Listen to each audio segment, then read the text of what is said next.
नमस्कार, मैं हूं प्रवीण गौतम।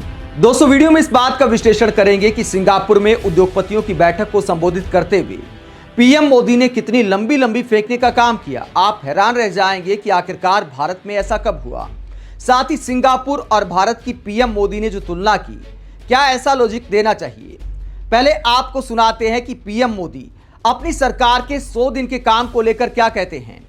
पीएम मोदी दावा करते आए हैं कि अपने तीसरे टर्म में वो 3 गुना रफ्तार से काम करेंगे।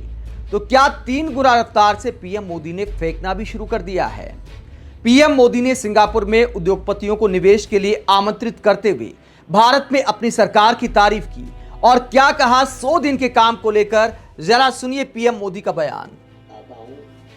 कि भारत तो प्रगति कर रहा है, लेकिन भारत में जो सरकार है वो सरकार पिछले 10 साल में जो काम किया है उससे 3 गुना काम इस 5 साल में करने के मिजाज से काम कर रही है।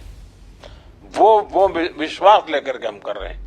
अभी मेरी सरकार को 100 दिन नहीं हुए हैं, लेकिन 100 डेज के अंदर सिर्फ हमारे जो नीति निर्णय हुए हैं, शायद दुनिया के किसी देश में 5 साल में जो निर्णय नहीं हो सकते होंगे वो मेरे 100 डेज में हुए हैं। तो यहां पर पीएम मोदी कहते हैं कि 100 दिन के अंदर हमारी सरकार ने इतने बड़े बड़े फैसले ले लिए, ऐसी ऐसी नीतियां बना दी जो बड़े बड़े देशों की सरकार 5 साल में नहीं कर पाती। भारत में आखिरकार ऐसा कब हुआ। जो संसद का सत्र था, ऐसा कौन सा कानून पारित हो गया। पिछली सरकार के कई फैसलों का पीएम मोदी जिक्र कर सकते थे, लेकिन इन 100 दिनों में आखिरकार पीएम मोदी ने ऐसा क्या बड़ा किया है जो बड़े बड़े देशों की सरकार नहीं कर पाती। मतलब फेंकने की भी कोई सीमा होती है। लगता है कि 3 गुना रफ्तार से पीएम मोदी ने फेंकना शुरू कर दिया है। जहां तक सरकार के फैसलों की बात है, कोई बिल ज्वाइंट पार्लियामेंट्री कमेटी को जा रहा है, कोई बिल वापस हो रहा है, अपनी ही पार्टी के नेताओं का मजाक बन रहा है। बीजेपी समर्थक भी सवाल उठा रहे हैं कि क्या राहुल गांधी देश की सरकार को चला रहे हैं। जब इस तरह मजाक बन रहा है तो विदेशी धरती पर जाकर पीएम मोदी दूसरे देशों से तुलना करते हैं कि देखिए, बड़े बड़े देशों की सरकार 5 साल में नहीं कर पाती, वो काम मैंने 100 दिन में किया है। इसके आगे सिंगापुर और भारत की तुलना करते हुए पीएम मोदी क्या कहते हैं। कई देशों में जाकर पीएम मोदी ऐसा कर चुके हैं, लेकिन कायदे से ऐसा नहीं करना चाहिए। दुनिया के लोगों के पास भी दिमाग है, वो भी सोचते होंगे कि आखिरकार ऐसी बातों को लेकर पीएम मोदी दूसरे देशों के साथ तुलना क्यों करते हैं। क्या कहा पीएम मोदी ने सिंगापुर से तुलना करते हुए, जरा सुनिए। ये हमारी स्पीड है। स्केल भी आप कल्पना कर सकते हैं। सिर्फ हमने गरीबों के लिए घर बनाए 4 करोड़ घर। अब ये यानी कितने सिंगापुर बन जाए 4 करोड़ घर यानी। तो 4 करोड़ घर गिनाते हुए पीएम मोदी कितना बचकाना लॉजिक देते, कहते कि 4 करोड़ घर में कई सिंगापुर बन सकते हैं। अपने आप में ऐसी बातें बहुत बचकाना है। दुनिया के मंच पर जाकर हमारे देश के प्रधानमंत्री को ऐसी तुलना, ऐसी आंकड़ों की बाजीगरी नहीं करनी चाहिए। भारत 140 करोड़ की आबादी का देश है।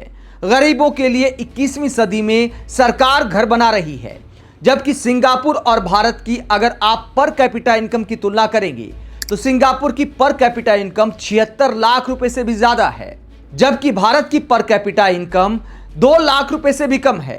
तो कहां सिंगापुर का लिविंग स्टैंडर्ड और कहां हमारा लिविंग स्टैंडर्ड, उसकी बात करनी चाहिए। अगर 140 करोड़ की आबादी है तो मतदाता भी ज्यादा होंगे, घर भी ज्यादा बनेंगे, शौचालय भी ज्यादा बनेंगे। लेकिन पीएम मोदी अब क्या करते हैं, आजकल दुनिया के तमाम देशों में जाकर कहते हैं कि देखिए, पूरे यूरोप की आबादी को मिला दिया जाए तो हमारे यहाँ इतने वोट पड़े, हमने इतने शौचालय बना दिए, हमने गरीबों के लिए इतने घर बना दिए। जीवन शैली के बारे में कब बात होगी। सिंगापुर में जैसे घर है या दुनिया के विकसित देशों में जो लिविंग स्टैंडर्ड है, क्या भारत की उसके साथ तुलना हो सकती है। तो तुलना उस तरह से करनी चाहिए जिस पर थोड़ा अभिमान हो सके। ये जीवन की अनिवार्य चीजें हैं जो अब की जा रही है हमारे देश में। विकसित देश इससे कहीं आगे निकल चुके हैं।